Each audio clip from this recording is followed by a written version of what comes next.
ቅዱስ በጣም የሚገርመኝ አይ ቲንክ ሁለተኛ ክፍል ሆኖ ሶስተኛ ክፍል ሳለ ሰባተኛ ክፍል ገብቶ ፊዚክስ ያስተምር ነበር። ዋው ከባድ ነው።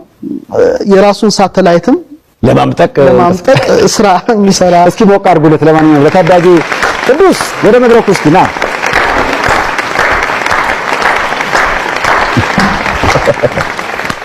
ሰላም ነው? እስኪ አረፍ በል።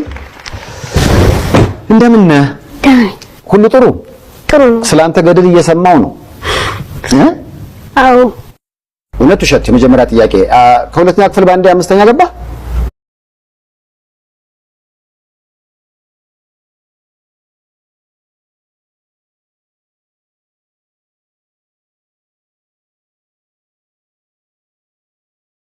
ኢትዮጵያን ታሪክ ትቆፍራለህ፣ በሳይንስና በቴክኖሎጂው ለመንጠቅ በዚህ በኩል ትጥራለህ። እረፍት የለህም። እኔ እረፍት ማለኝ ተናገርኩኝ። እቺ ጨዋታዋ ነች። የጨዋታዋ ልጅ ኦኬታ ነው። እንቅልፍስ አንድሮሜዳ በጣም ጠቅሟል። የአንድሮሜዳ መጣ እንዴ? አሁን ምጥጥ አድርገዋል። ይሄ ተመቶ ጨርሷል። በጣም ፈጣን ጭንቅላት ነው ያለው። ዶክተር የታየው በጣም የፊዚክስ ዕውቀቱ በጣም ከፍተኛ ነው። ቅዱስ በጣም የሚለየው ያየሁት የሂሳብ ዕውቀትም ከፍተኛ ደረጃ ላይ ደረሰ ነው። አሁን ደግሞ አስትሮኖሚም ጨምሮ ይህ ብቻ ሳይሆን የኢትዮጵያን ታሪክ መቆፈር ጀምሯል። እንግዲህ ዛሬ 4000 ዓመት ዛሬ 5000 ዓመት የነበረው ሲቪላይዜሽናችንን እንግዲህ እነዚህ ህፃናት ኢትዮጵያን ሲረከቡ ምን ልትሆን እንደምትችል መገመት ይቻላል። ኢትዮጵያችን በእኛ ያፈርሽውን ያህል በእነ ቅዱስ ከፍ ከፍ ትያለሽ። በእነ ቅዱስ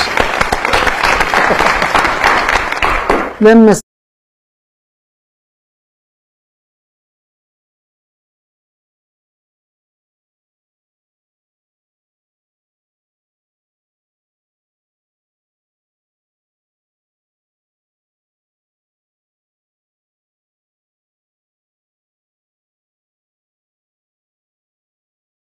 ቁጭ ብዬ አሰብኩኝ። የኛን የልጅነት ጊዜ አስታወስን። ወጣት ተኩን አሁን ለምሳሌ በኢትዮጵያ ብቻ አይደለም በብዙዎች ዘንድ ብዙ ሀገራት የተቸገሩበት እንደውም ባለፈው የአሜሪካኑ ፕሬዝዳንት ኦባማ ራሱ ሲናገሩ ነበረ አንድ ሀገር ሀያል እንድትሆን በሳይንስና በፊዚክስና ሳይንስ የሚወዱ ሊቅ የሆኑ ትውልዶች ያስፈልጓታል ሲሉ ነበርና እንዳንተ አይነት መምጣታቸውን ሳስብ ነገ ምን ያህል አሪፍ እና ጥሩ እንደሚሆን ለሀገራችን እያየሁብህ ነው። በርታ ለማለት ነው።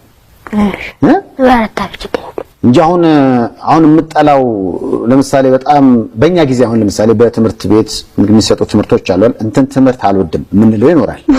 አንተ አሁን